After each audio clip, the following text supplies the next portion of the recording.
A little resemblance to your daughter. All right. Can you hear me now? Yes. Okay. Well, as you can tell from that little bio, I'm that sort of journalist who covers wars. I spent a lot of time in Iraq, but not just at the end. I was there, I met Saddam Hussein in 1977 in Libya, interestingly enough. But I first went to Iraq. I covered the first Gulf War and was in Iraq for the summer after the war ended. And I went with my husband. We went to do a frontline together. And the point of going that summer was the journalists had left, everybody had left, and no one was asking the question, what did all those bombs that we saw on TV and all those sort of, TV games, what did they actually hit? So we really did this. It turned out to be a wonderful film called The War We Left Behind.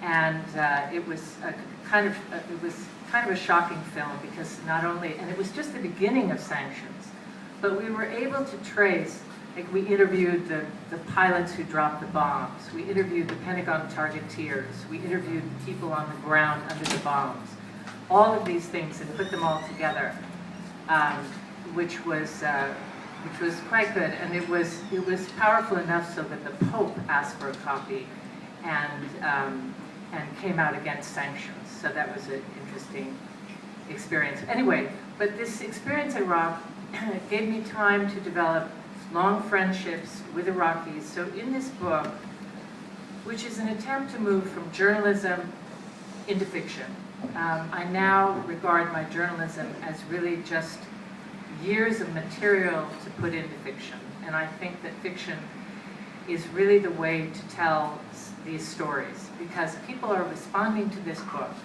in a way that all of the journalism I've done for 60 Minutes and Vanity Fair and PBS Frontline and all that stuff does not reach people this way. And people can come into the country, they come into Iraq with these characters. The lead protagonist is an American woman. She's a doctor, she's a trauma surgeon, she's worked in Afghanistan. She comes to Baghdad because a friend of hers who's an aid worker, he's also American, they're very close, and he's disappeared, presumed kidnapped.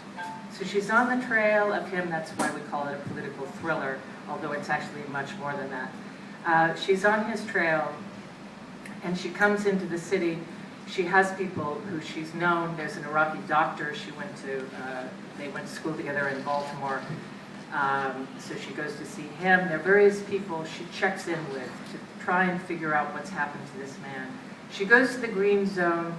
She has an introduction to a U.S. official and asks about her friend Martin, this wonderful aid worker, and the U.S. official says, well, actually, he's wanted for treason. He's been arming one of these resistance groups. So she's completely confused, and as in war, often things are turned on their head. She doesn't know, is he the person she knows, or is he a spy?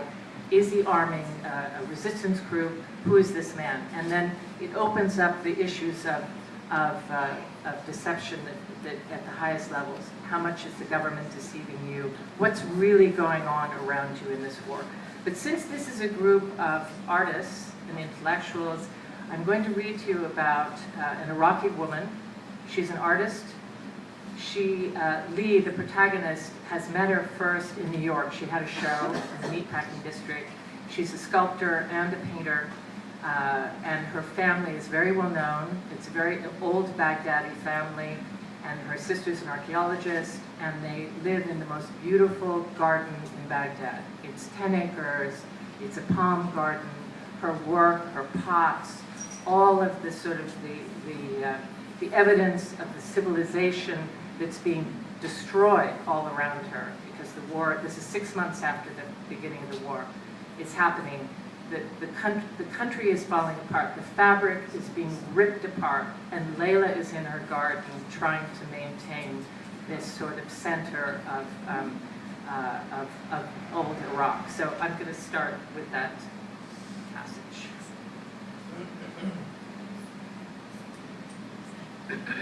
And Lee comes in with a British journalist called Duncan Hope, whose mother is an archaeologist as well. They found Layla in her date grove. Long rows of palms bearing Qadrawi Majul and Amir Hajj dates dwarfed her lithe figure like the pillars in the temple of Karnak. She looked otherworldly walking among them. The moon was rising, casting shadows through the giant fronds, and Layla was talking loudly to her trees. Come on now, the termites won't kill you. Just think of them as annoying house guests. Ignore them. Hello, Layla. Oh my God, Lee, you startled me. Sorry to interrupt, this is my friend Duncan Hope. Yes, of course, a pleasure. I was just giving them a little encouragement. The bloody termites the British brought with them when they imported the railroad ties from India are a plague in my garden. Well, they're eating the shrine in Karbala, Lee smiled. Well, you know, these termites are not Shiites then. At least your palm trees haven't been bombed, Duncan looked on the bright side. Not yet. Touch wood. Soldiers are bulldozing date bombs all over Iraq, just in case they're sanctuaries for the resistance. Pretty soon, Iraq will be naked. Would you like a gin and pomegranate juice? That sounds deliciously sinful. Duncan walked beside her. Your sister's the archaeologist. That's right. I know your mother, Duncan. She came to stay with us in Beirut. She has a dig somewhere in Syria. Isn't that right?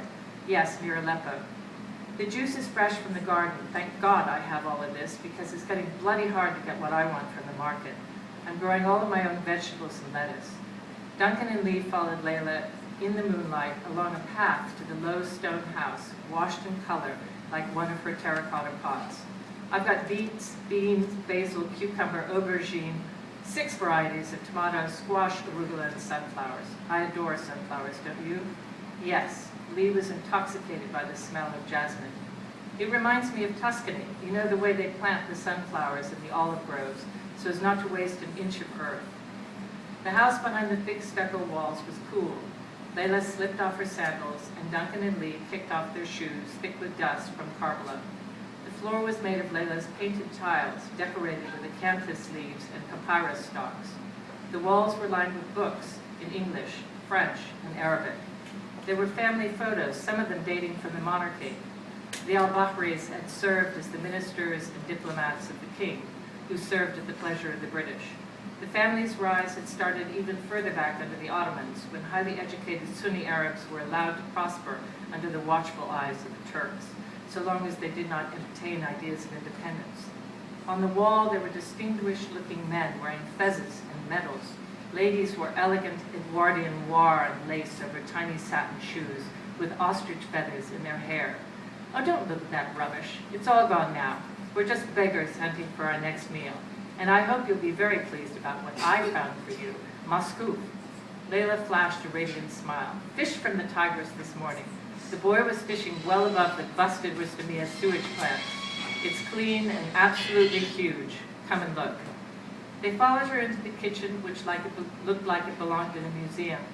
There were storage pots with wide necks, big enough to hide a man, and a bread oven, black from constant use, next to an ancient and warped chopping block.